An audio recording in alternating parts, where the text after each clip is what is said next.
for this tutorial. Now today we're going to be going into a Travis Scott type of track. This is a really good in-depth tutorial. We're going to be using loops from Ski Mask samples, and we're going to be using drums from These Drums Slap, but we're also going to be using Omnisphere to create a texture soundscape that is going to reinforce what the loop is already doing. And we're going to be going into a folder that I don't think a lot of you guys go into, and we're also going to be using effects on the loop to give it a more Travis Scott type of vibe, something to bring the mids and the highs out of the loop a little bit, and we're going to be showing some reverb techniques as well.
Then all right, man, what's up?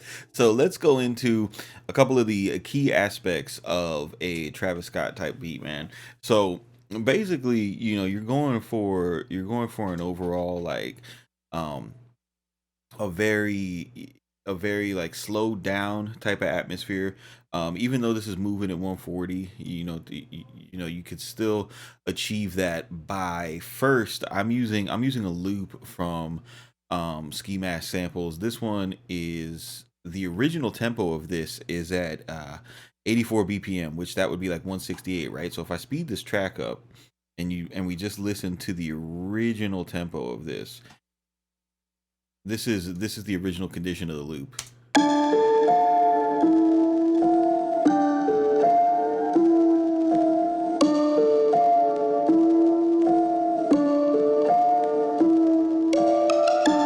So if you were going to use this at that speed, you'd put like you put like the up north type of snares on it, that cack, cack, cack, cack, a couple kicks, do an 808 with a bass glide, and you'd have like a more up tempo East Coast beat. But when you go down to 140, get it, and slow it out, you wind up with a more like brooding, stretched out type of feel.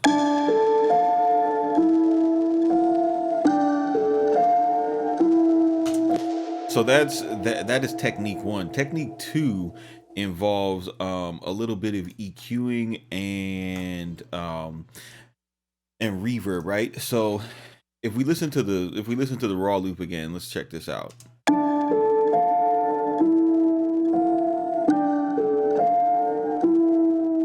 It's pretty cool. What I went ahead and did was I high passed it so that so we get that low end out. Then I added Vitamin, and what Vitamin is, it's like it's a multi-band exciter, and I just kind of pulled up the mid range and the high mid. I have a tendency when I'm designing my samples to make them extra dark, and I know this. And the reason why I'm doing this tutorial is so that when you get my samples, you know this. And if you want them to stick out in the mix a little bit, because they sound cool when they're super rolled off, but if you want them to sound better in the mix, you could do this with an EQ, or I like using Vitamin to do it. But this also, what it does is it brings out some of the artifacts that I intentionally design in there, and it makes the sample a little bit more grimy. This is this really accentuates like the record static when you listen to it now.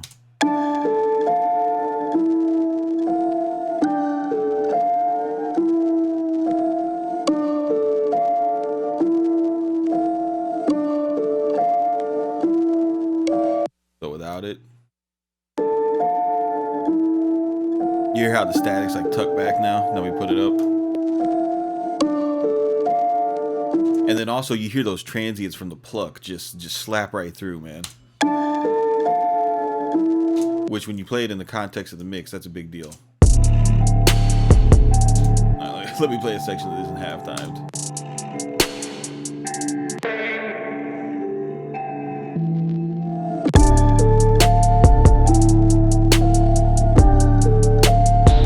So just little subtle changes like that, you know, you want to pay attention, use critical listening, because that's going to help you stand out against your drums. Now, just the sample by itself, it's pretty creepy. But what I like to do is I like to take it a step further, and this is super slept on. I don't know why more people don't do this. You got to understand, Omnisphere is not a synth that was designed for trap. You know what I mean? Omnisphere is a synth that is primarily designed and dominantly used by the film industry. So when you kind of wrap your head around what these tools are for, you could take them and make them work to your advantage. So there's all of these texture soundscape type of patches that people really don't go into, because we're looking for bells, piano, strings, certain type of things. But when you get into your bag and you use the browser, it's really cool. So I go into categories, I go into texture soundscapes, I go into mood.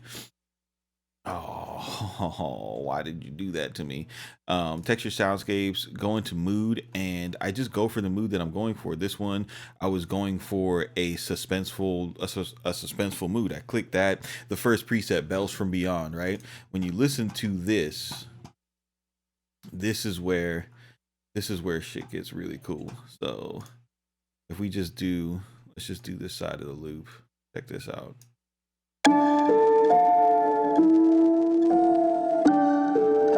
All right, so that's solo by itself, right? Here it is with the suspenseful bells.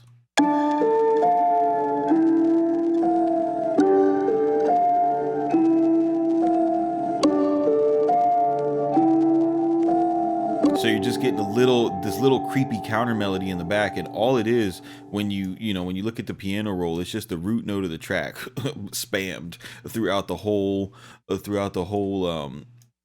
entirety of the track. When you listen to it on its own, this is what we're layering in. Dope, right?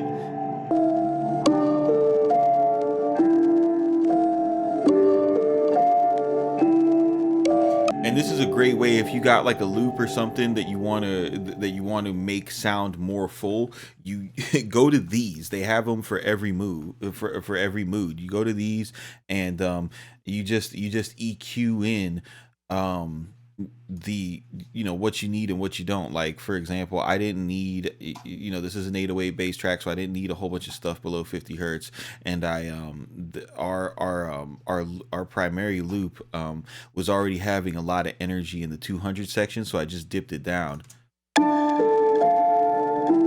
That way these frequencies wouldn't fight.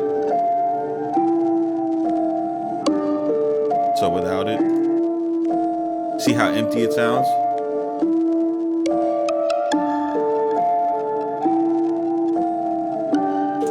And that's the thing, some sounds just have supporting roles,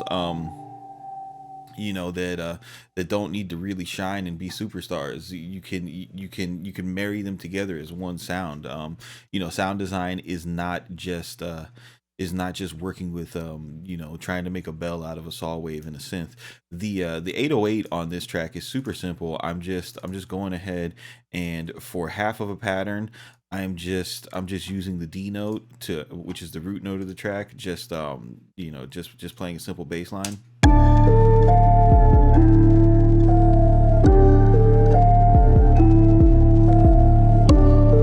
Doing that rather than doing a chordal bass line is going to add to the vibe of just being brooding and suspenseful, because that's really what you're trying to do. You're trying to go for like a suspenseful type of vibe. And then on the turnaround, I do some note changes. And just every other pattern, that'll that'll just add to it. And you see when when I switch on to this side, you can see in the MIDI that I just use that one note for, for 3 patterns in a row. Doing stuff like that little minor changes and not being predictable in your arrangement is just going to take your tracks to the next level. These drums are, super simple. There's nothing really there's nothing really too much going on to the drums. But if you guys want to see, if you want to see that MIDI further, I'm going to go ahead and put this in the Dropbox for Studio One Tutorials premium members. You'll go ahead and you'll have this drum pattern, and whenever you need to make a Travis Scott beat or a Travis Scott type arrangement, what you'll have is when you drop it into your session, you'll be able to drop these MIDI files just as you see them in there. The drums are already be laid out, and then you just build your melodies around it, and you are out of here. Change your bass line, change your timing, make little adjustments. You guys know how to chop up the MIDI. So I appreciate you guys watching this tutorial. I want y'all to keep it simple, but do not be basic, and we will see you on the next one, fam.